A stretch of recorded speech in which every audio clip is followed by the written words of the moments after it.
Pero ¿cómo ves vos que también has participado activamente en la vida pública y política, ¿no? Bueno, la vida de la gente que caen dos gotas y no puede salir de la casa, y si sale de la casa la matan para robarle nada, un celular, un par de zapatillas. Bueno, toda el área metropolitana es el problema social más grave que tiene nuestro país. Ahí nace el 40% de los argentinos, ahí vive el 40% de los argentinos, se concentra más de la mitad de la pobreza y por supuesto el ambiente degradado es parte digo ambiente degradado, a que no hayan cloacas, no hayan desagües y se inunde, es parte de este momento en el cual se están criando chicos, algunos de ellos ya hacen adolescentes y lamentablemente se ve la escalada de crimen. Además, se ha tornado un poco insostenible en otras cuestiones de seguridad. Por ejemplo, ayer ustedes vieron en Aedo, hubo un incidente muy grave por un festejo de un carnaval y se terminaron saqueando los comercios y una batalla campal en el centro de una localidad del conurbano. Entonces, no están desconexas una cosa con la otra. Es decir, esto es un poco lo que me parece que lo que la gente percibe allí cuando uno va es que están olvidados. O sea, Totalmente, totalmente. Bueno, por eso te lo preguntaba también, como hombre que ha participado activamente de la política, como profesional de la salud, porque vos ves que esto que nos reflejan las imágenes de la provincia de Buenos Aires tiene impacto directo en lo social y en lo sanitario, sin duda, ¿no? Y en lo educativo, o sea, todo esto tiene un enorme impacto sanitario, ni hablar, lo hemos hablado alguna vez, o sea, los chicos en Argentina se están quedando en estatura, tenemos unos problemas de crisis de salud bucal más grandes de América Latina, ni hablar lo que ocurre con la nutrición en los chicos, o sea, cuando uno dice en los colegios más humildes, hoy en día el sobrepeso y la obesidad alcanzan más del 40% de los chicos. Las tasas de vacunación, la vacunación para el sarampión, que se detectaron 5 casos en la ciudad, bueno, el año pasado fue la tasa más baja de los últimos 30 años de vacunación para el sarampión. Hoy en día, probablemente menos del 80% de los chicos tiene vacunación completa. Si querés, Martu, danos imágenes de lo que está registrando en este momento el móvil con Abigail, porque un poco tiene que ver con todo esto que estábamos hablando, ¿no? Lo que está pasando allí, sin duda, ¿no? En materia social y también de seguridad. Y también, bueno, el tema de la seguridad fue un tema central en el discurso del presidente Javier Milei y la inauguración de las sesiones ordinarias del Congreso.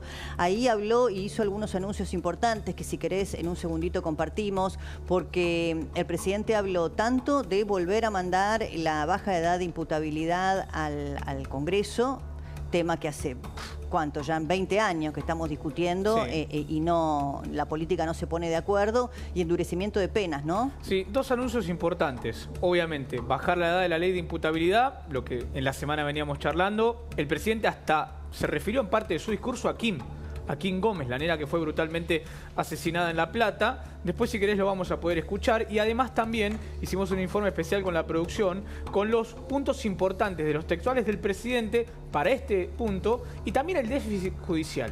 El presidente se refirió y crítica y duramente con lo que antes marcábamos con Ginny la semana pasada. ¿Qué es lo que está pasando con los juzgados, con jueces, fiscales, defensores?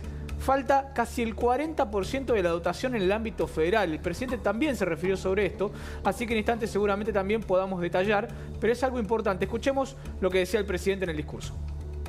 Necesitamos elevar los costos para quienes delinquen. Por eso necesitamos aprobar la ley de baja de la edad de imputabilidad, para que quienes son lo suficientemente conscientes para cometer crímenes de adultos paguen las consecuencias de sus actos como adultos. Pero lamentablemente llegará tarde, porque hoy uno de los asesinos de Kim tiene 14 años y goza de ser inimputable. No se lo puede juzgar, y el otro criminal cometió delitos siendo menor de 16 años, lo cual significa que con nuestra ley de imputabilidad no hubiera estado libre en un principio. Necesitamos bajar la edad de imputabilidad, y no solo eso, necesitamos también agravar todas las penas del Código Penal. Sí, todas las penas del Código Penal. Por eso decíamos que la verdad que el día sábado se hicieron algunos anuncios muy importantes, muchos en materia económica, que fue la columna vertebral del discurso de Milei, que después vamos a analizar con Carlos Arbia, y mucho vinculado con el tema judicial y el tema de la seguridad. Acá no solamente habla de un proyecto que lleva décadas dando vuelta en el Congreso, sino de una decisión política, que es estar del lado de las víctimas, bueno, considerar que la víctima es una, y que los delincuentes son los que tienen que pagar. Están con nosotros tanto Leandro Alperín, que es abogado especialista en políticas penitenciarias y prevención del delito, y también Enrique Quique Russo, que es abogado penalista. Pedirte primero a vos como abogado, el endurecimiento de las penas, cuando se habla de esto, yo siempre pienso, porque también lo hablamos hace muchos años, que se ha perdido un poco en los parches que ha habido a lo largo del tiempo, la proporcionalidad, ¿no?, en las penas, porque a veces se ven algunas cosas, yo no soy abogada, pero respecto de la expectativa de pena para algunos delitos que son delirantes, porque a veces delitos más graves tienen menos pena que otros que son más leves. Sí, hay todo un conjunto de normas que, como vos bien decís, con estos parches que se les han venido haciendo tanto al código de forma, al código penal, como al código de fondo, al código penal y a los códigos de procedimiento, se producen estas inconsistencias, ¿no? De esto estamos hablando ya hace más de 30 años, de estos avances y retrocesos. Yo también soy periodista y fui editor de páginas policiales y judiciales del diario El Día de la Plata y conozco muy bien todo este tema, y acá ha habido toda una evolución e involución. Recordemos desde la época que se había impuesto la ley del 2x1, a partir de las crisis de las cárceles bonaerenses, de esta serie de motines, entre ellos los de Sierra Chica, que se tuvo que recurrir al 2x1 para evitar este desastre en las cárceles. Después vino Bloomberg. Petri, ¿no? ¿No fue Petri el que modificó el tema del 2x1? Sí, del 2x1, y después vino... Por supuesto no es retroactivo, pero... Después vino Bloomberg, las leyes Bloomberg, que bueno, derogaron el 2x1, que bueno, y en el medio quedaron homicidas beneficiados por esta ley. Bueno, entre ellos Barreda, por ejemplo. Claro. Barreda fue beneficiado por la ley del 2x1, ¿no? Y se le dio por cumplida la pena, ¿no? Una pena, toda su familia. Condenado a reclusión perpetua. Bueno, entonces todos esos parches terminan haciendo, bueno, una serie de inconsistencias, que se produzcan estas cosas, ¿no? Y que, por ejemplo, todavía no se haya bajado la edad de imputabilidad a 13 años con estos casos tan contundentes, ¿no? Estos chicos pero asesinos. Sí, yo, mire, con todo respeto le digo, Russo, y más que usted dice que ha ejercido también como periodista, yo evitaría acá, me parece que el uso del lenguaje es muy importante. No le digamos más chicos, no son chicos, son delincuentes. Son delincuentes, pues si no... O sea, es difícil, yo entiendo, tiene 14 años, pero este pibe se presume, lo tiene que probar la justicia, es el que tiró por la ventanilla a una criatura de 7 años sin importarle nada en el contexto del robo de un auto. Y aparte arrastrar una criatura 15 cuadras por el asfalto, de una escena tremenda después del hecho, que los peritos forenses han trabajado en la escena del crimen, que es de 15 cuadras. Buscando evidencia, ¿no? ¿Entiendes? Es una cosa atroz. De todas maneras, no es la solución tampoco levantar las penas ni bajar la edad de imputabilidad, ¿no? Esto debe ir acompañado de un montón de cosas. Una fundamental es la educación, ¿no? Darle oportunidad a todos los chicos que puedan desarrollarse intelectualmente. Venimos de generaciones enteras de ni estudia ni trabaja. Doctor, ya hay tercera generación de delincuentes. Y el ingreso del narcotráfico es el desembarco en la provincia de Buenos Aires, con todo enquistado en el poder, porque eso no lo podemos soslayar, que ha generado esto. Chicos que dicen, ¿qué voy a estudiar? ¿Qué voy a trabajar? Si yo me voy a vender droga al barrio, en el chiquitaje, en el menudeo, y gano más que mi papá, que trabaja 18 horas por día de taxista. Entonces, eso es lo que esa cultura se ha deformado, y bueno, tiene que ver educación, salud. Sí, bueno, recién decías vos, Carlos, esto que vimos en Aedo, ¿no? Que ahora vamos a ir precisamente al móvil, esta mezcla de no sé, de batalla campal con descontrol, con minoridad, con todo, ¿no? La salud pública estudia lo que se llaman los jóvenes criminales, porque además de ser un problema, obviamente, para la justicia, es un problema de salud. El principal determinante que un chico se convierta en un criminal es no haber terminado la escuela. Claro. Entonces, lo que obviamente tener a los chicos en la escuela es una política en sí mismo, porque primero tienen que aprender algo en la escuela. Cuando vos ves el nivel educativo en la Argentina, estamos somos octavos en América Latina, donde todo el continente está por debajo del promedio. Y eso ocurre con todas las jurisdicciones del país. Bueno, ahí me diste un pie porque yo lo dije al pasar cuando comenzaba el programa, pero hablábamos mucho de las ausencias en el Congreso respecto de la dirigencia política. Yo creo que la oposición siempre tiene que estar, sea del color político que sea, me parece un acto antidemocrático, pero la ausencia del tema educativo en el discurso me llamó mucho la atención, porque fíjense ustedes que en el Pacto de Mayo el presidente tuvo que incluir el tema educativo justamente a pedido de muchos sectores políticos. No sé si está Ramiro en Aedo, ya estamos para ir, sí. Recién lo comentaba Carlos Regazzoni y lo vamos a complementar aquí con Jenny. Lo que ocurría, bueno, que es una cosa realmente inexplicable. Contanos bien, Ramiro, ¿qué pasó ahí? Débora, ¿cómo estás? Buenas tardes. Sí, lo que tenía que ser una fiesta terminó realmente en una pelea y casi les diría una batalla campal entre mínimo 20 personas. Muchos de ellos parecerían ser bastante jóvenes que estaban en la puerta de un kiosco que, como estamos sobre la avenida Rivadavia, en la esquina de las bases. Esto durante la noche, en aquel corso, estaba todo cerrado justamente para permitir la afluencia de todo el público que se acercaba al corso. Y sin embargo, fíjense, acá estamos en la fachada del kiosco. Este mismo kiosco que tenía unas mesitas acá afuera y también había sido bastante transcurrido por el propio público.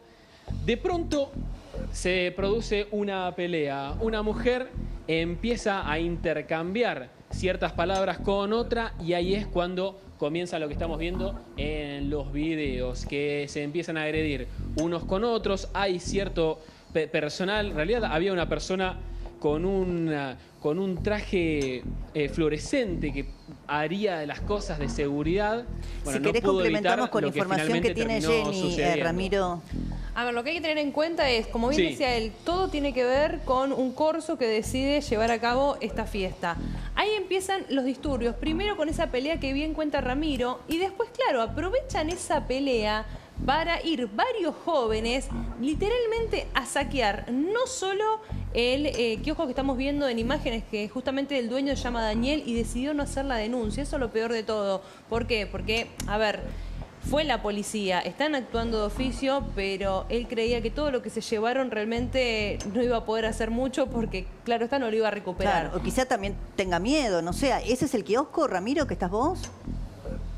Sí, claro, este es el kiosco donde nosotros veíamos las imágenes. La heladerita estaba acá afuera, donde estoy yo. Fíjense que en un momento del video casi que la quieren revolear, hay alguno que la termina forzando. Después de este lado estaba un lugar donde ponían a exponer las golosinas. Y acá, fíjense, está todavía la basura. Uno de los helados que ellos habían agarrado. Hay como una especie de gotas de sangre que terminó de esta pelea.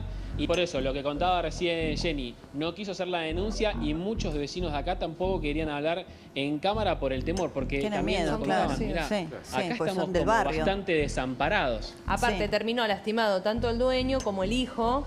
Sí, los dos, a ver, heridas leves, pero ante esta situación de que tenés aproximadamente unas 15 personas que básicamente te van a saquear el local, porque aprovecharon esa pelea para ir literalmente a saquear ese local y después un local de comidas rápidas que también está en la zona, y después se fueron como si nada, más allá de que llegó la policía.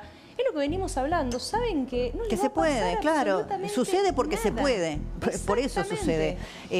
Ramiro, que esté cerrado es por el feriado, es porque quedó completamente destrozado y no tienen posibilidad hoy de ponerlo en funcionamiento, es por miedo. ¿Qué te dicen ahí los vecinos? Mira, está cerrado en realidad. Todavía no pudimos hablar con Daniel, que es el dueño, porque decidió no dar declaraciones. Incluso vos lo contabas recién, decidió no hacer la denuncia. Yo creo que es una mezcla de factores. Claro. Lo que sucedió el fin de semana, que yo creo que iba a aprovechar ahí para vender en ese corso y se llevó ese dolor de cabeza impensado, les diría. Y también me parece que por ser feriado, porque hay varios negocios que acá están la mayoría con la persiana baja, sí, es probable. Y tiene que ver con eso. Quizás por el feriado. Y después también pensemos otra cosa, ¿no? Feriado, menos afluencia de público, te diría nula presencia policial. No, y además que por también, lo que yo con vi... ese antecedente... No, perdón, termina.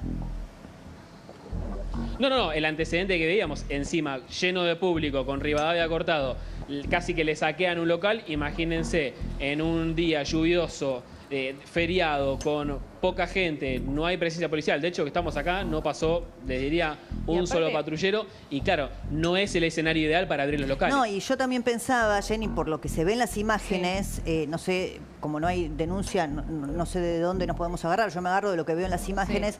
Quedó bastante dañado el local respecto de ponerlo en funcionamiento nuevamente. Es complicado. Sinceramente, a ver, lo que nos decían, yo tuve la posibilidad de hablar con él en off, sí, quedó dañado, o sea, en realidad se puede arreglar parte de lo que tiene, pero ¿sabes cuál fue la frase? Y que te llamo, y que decís, es verdad. Yo hago la denuncia, estoy más tiempo dentro de la comisaría y veo como ellos entran, los vienen a buscar los padres y se van. Entonces, también, ¿para qué vas a ir a hacer la denuncia? Y te lo dice mucha gente, más allá de que, repito, hay que hacer siempre la denuncia, es importante y demás. Por otro lado, decís, tiene razón. Porque él está más tiempo dentro de una comisaría que los propios, en este caso, delincuentes, porque fue una mezcla entre pelea, destrozos y también robos que hubo en el lugar, que como entran, se van. Sí, acá, bueno, está también otro abogado, que es Leandro Alperín, que es especialista en políticas penitenciarias y prevención del delito. Cuando ves esta situación de descontrol, ¿qué te pasa, no? Tanto lo que está mostrando Ramiro, como, bueno, todo lo que tiene que ver con lo punitivo, los jóvenes que delinquen. Esto me parece que lo que confirma es lo que planteaba antes Carlos. No alcanza con elevar penas. A estas personas no las previenen el aumento en el Código Penal. La pena llega cuando el delito se produjo, y lo que faltó en el anuncio ayer también no es solo cómo vamos a castigar a los pocos que encuentran, porque la justicia casi nunca encuentra a nadie y la regla es la impunidad, sino qué van a hacer para que estas situaciones no ocurran, para que no nos matemos entre nosotros, para poder salir a la calle o cuando llueve porque nuestras casas no están inundadas, o cuando no llueve porque no nos roban y nos matan en la parada para ir al colectivo. Entonces, me parece que hay otros problemas, además de la falta de sincronización en el Código Penal. Durante los últimos 20 años han aumentado penas a los locos y no tenemos menos delitos, tenemos más violencia y más delitos. También es verdad que tenemos más presos y que de las cárceles salen peor de lo que entran. Entonces, ¿y qué van a hacer para que no salgan peor de lo que entran? Tampoco tuvimos anuncios al respecto. Los amontonan en comisarías, los amontonan en las cárceles. No les importa si le corresponde a la ciudad tenerlos o no. Agravan penas sin conversar con las jurisdicciones, porque estas penas, si las agravan, no las aplica la nación, las aplican las provincias. ¿Cómo van a ser esas policías, esas comisarías sin presupuesto, con el presupuesto que tienen para atender este problema? Pero fundamentalmente creo que hay que ir a las causas, hay que prevenir la anomia y además hay que trabajar sobre los consumos problemáticos. Es un flagelo lo que está pasando con el alcohol, con las pastillas legales, con las drogas ilegales. Eso empuja a muchísimas personas a la marginalidad y claro, no justifica el delito, porque el delito no tiene justificación, pero sí nos permite entender por qué pasa lo que pasa. Y a pesar que sabemos que muchos de estos casos los podríamos haber prevenido anticipándonos con médicos, anticipándonos con escuelas, anticipándonos con trabajadores sociales en esos barrios, los dejamos a la intemperie y cuando llegamos tarde, bueno, solo pedimos más penas. ¿Precisamos ordenar el Código Penal? Sí, claro que sí. En algunos casos precisamos más penas. ¿Precisamos un régimen de responsabilidad penal juvenil? Por supuesto que precisamos un régimen penal juvenil. La democracia necesita un acuerdo para ver cómo tratamos con los menores de 18 años que cometen delitos. Sean punibles, no sean punibles, hay que poner un límite para la punibilidad. Inglaterra hizo algo revolucionario. Algunos creen que 10 es mucho, 10 es poco. Bueno, ese es otro tema. Pero desde el principio, cuando detectan que hay un conflicto, no mandan solamente a la policía, no proponen solamente encierro. Los que primero intervienen son los trabajadores sociales, van al hogar, van al barrio. Ahí está el punto, de eso doctor, no hay nada, Débora. Porque cuando yo veo las comparativas y ponen los que tienen la edad más baja es Inglaterra y creo que es Suiza, ¿no? Otro me parece. Suiza puede ser. 7 años. Bueno, pero son países desarrollados que tienen otro tipo de infraestructura, como usted bien dice. O sea, acá yo estoy de acuerdo, hace 20 años que estoy de acuerdo con la idea de bajar la edad de imputabilidad. No es nuevo, por supuesto. Lo que quiero decir es que además tiene que haber toda una política que no tenemos de construcción de lugares adecuados, que no sean posgrado de delincuentes los institutos de menores. Ahí está Suiza el segundo. Entonces, claro, con Suiza no me puedo comparar con Suiza. No, tiene un régimen parecido al británico. Si bien hay responsabilidad penal, la responsabilidad no es lo mismo que baja de la imputabilidad. No es aplicarle la misma pena a alguien de 7 que a alguien de 20. No es eso. El presidente Milei confunde algunos términos porque no está bien asesorado. Claro, lo que significa es que si hay un conflicto, el Estado no hace como que no pasó nada. Bueno, según que la eso edad es y clave, según el eso es conflicto. clave. Él dice, el presidente dice una frase que está bien, después me parece que hay que bajarla a tierra con los especialistas en las leyes, pero él dice, pena de adulto, delito de adulto, pena de adulto. No sé, no es muy difícil entender esa frase, digo No, yo. en el caso del homicidio pareciera más claro. Ahora, en el caso del hurto, en el caso del robo, un menor de 8 años, 10 años, 6 años, 5 años, ¿cuál es el límite? ¿Cómo vamos a trabajar? ¿En serio proponemos que un menor de 5 años que participa de un hurto en un kiosco vaya preso a una cárcel con adultos? Bueno, eso Bueno, no. pero eso es pena, pero eso es delito de adulto, pena de Claro, adulto, bueno, si no está diferenciamos las cosas. Está y hay bien. que diferenciarlas, Lo que usted dice porque no está es todo bien. lo mismo. Pero yo creo que acá lo que está tratando de decir, a veces son eslogans que, bueno, tienen impacto en la opinión pública y es simplemente para fijar una posición. Nadie dice que un delincuente menor, no sé, como dijo usted, un caso extremo. El otro día vimos cómo un papá llevaba a la ferretería a una criatura a robar y le enseñaba a robar, que no tendría más de 8 años. Nadie está diciendo que vaya a Sierra Chica. Por eso creo que tendría que ser pero- algo progresivo, Doctor, ¿no? el Las discurso del presidente es intervenciones. cuando el presidente marca el caso de Kim y marca que un nene de 14 años nunca va a ir preso, no va a tener responsabilidad. Yo creo que el presidente se refiere a eso, es más, por eso incluye a Kim en su discurso. Yo creo que no está bien que un nene de 14 años mate y quede libre. Yo creo que a eso se refiere el presidente. Y un menor de 14 años que mata, lo más probable es que no quede libre, ¿no? Es cierto que probablemente Va a no quedar tenga una... libre, doctor.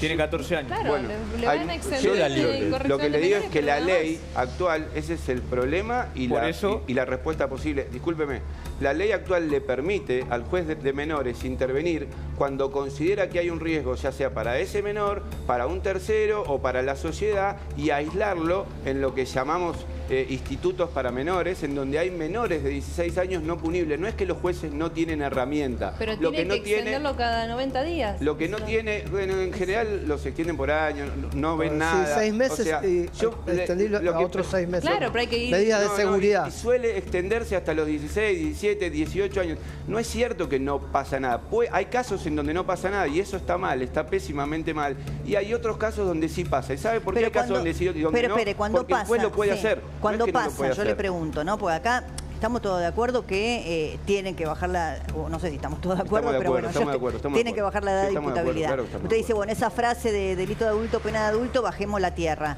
Ahora, estos institutos, o lo que dice Jenny, ¿no? Que hay que estar cada 6 meses atrás de los jueces, son posgrado de delincuente, no se escapa el que no Además, quiere. además, Entonces Débora, también, claro que sí, bueno, acá claro que cuando sí. voten los legisladores, Claro cuando que lo sí. discutan en el Congreso, le tienen que dar un presupuesto además para que hagan algo, Absolutamente. porque si no, ¿qué hacemos con todos estos delincuentes menores? no lo estamos que me previendo, resisto a ¿eh? decirle chicos, ¿no? Y Yo no lo estamos quiero previendo. desterrar de mi boca la palabra chicos porque a veces yo misma cometo para mí la equivocación, porque no sé cómo llamar a uno de 14 años que tiró una criatura por la ventana y la mató, la arrastró, la desmembró.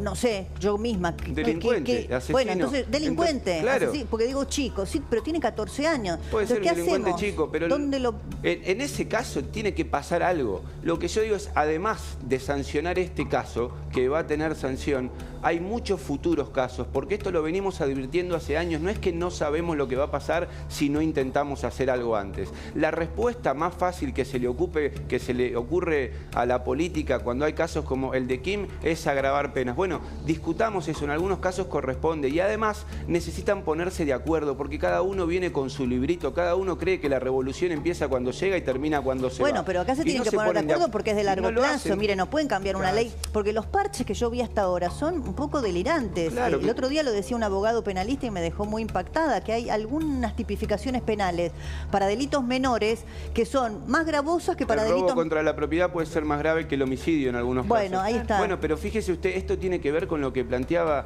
al principio en su introducción, y todo está vinculado con todo. El lugar donde debieran forjarse esos acuerdos es en el Congreso. Pero por supuesto, Y por así supuesto. estamos. Ramiro, Entonces, sí, fíjese. recién, porque acá es una confluencia de factores, ¿no? Todo lo que pasa con los jóvenes, que recién también lo decía Carlos, ¿no? Regazzoni, que es el desprecio por todo, por la vida, por la propiedad privada, por las normas, por las leyes, que van y saquean todo, se le meten al pobre kiosquero que trabajaba ahí con el hijo, les pegan, puedo decir que hay manchas de sangre ahí en la vereda. Y bueno, y ahí no pasa nada.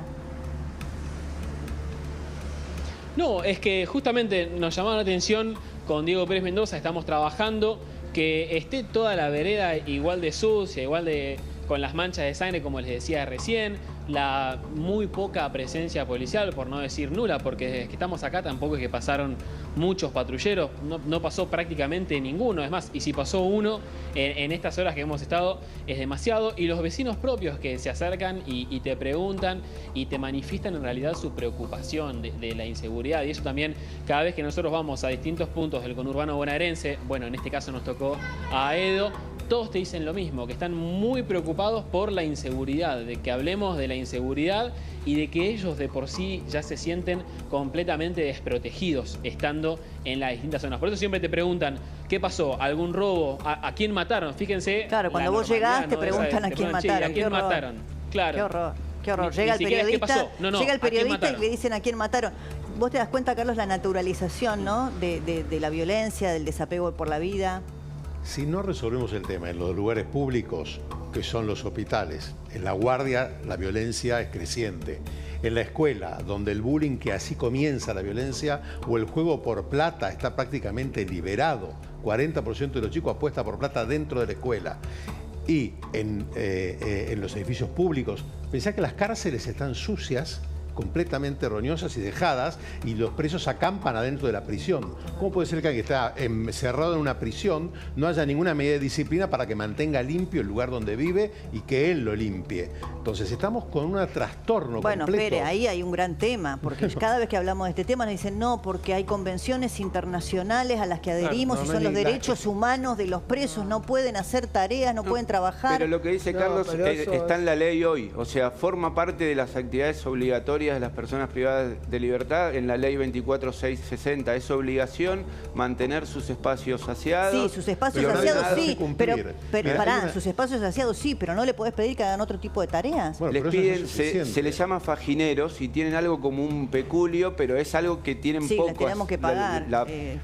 Es algo así, o sea, hay pocos presos que tienen esa posibilidad. En general hay más demanda para actividades laborales y educativas que oferta del Estado intramuros. Y usted sabe que eso que le tenemos que pagar, supuestamente, lo explicó un abogado, por eso se lo digo, debiera ir en un porcentaje a la familia de la víctima. Claro. Pero tampoco se cumple. O sea, el tipo está preso porque cometió un delito grave. Para que le pueda pagar. Ese es ahí tenemos una dicotomía. A veces es un dilema porque mucha gente considera que no se le debiera pagar a los presos. La ley establece que debieran tener un trabajo y no un peculio, y si tuvieran un trabajo, entonces podrían pagarle a la víctima lo que le corresponde. Pero hoy existe el peculio y no le dan a la víctima. Porque el peculio no es un sueldo, es como una colaboración, es como una beca para ayudar al mantenimiento. Bueno, pero hay bien. Cárceles... ¿De cuánto es hoy? ¿Usted se acuerda o sabe? Creo que es menos de una jubilación mínima, ¿no? Por las horas trabajadas. Sí. Pero hay cárceles federales y provinciales en donde sí hay trabajo, y en esos casos se le puede pagar a la víctima, y además la misma ley establece que se le paga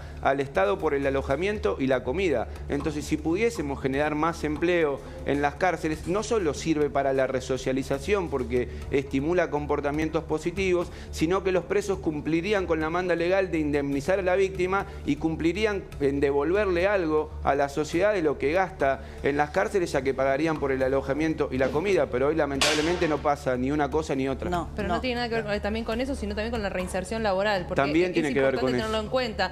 Desde el Estado tampoco, y no por defender un preso, pero le ofrecen ese cupo laboral a muchos de los presos, ni tampoco lo que tiene que ver con el estudio. Exacto. Entonces, yo que tuve, ustedes también claramente, de ir a una prisión, realmente es terrible lo asignado que están, entonces salen peor de lo que entraron. Doy clases en Devoto, en el centro universitario, y así como es cierto lo que vos planteás y que la mayoría sale peor de lo que entran, también es cierto que en algunos casos, por supuesto que no todos, pero que en algunos casos cuando el Estado pone a disposición herramientas positivas, hay gente que sale mejor y no reincide. Entonces, son los menos.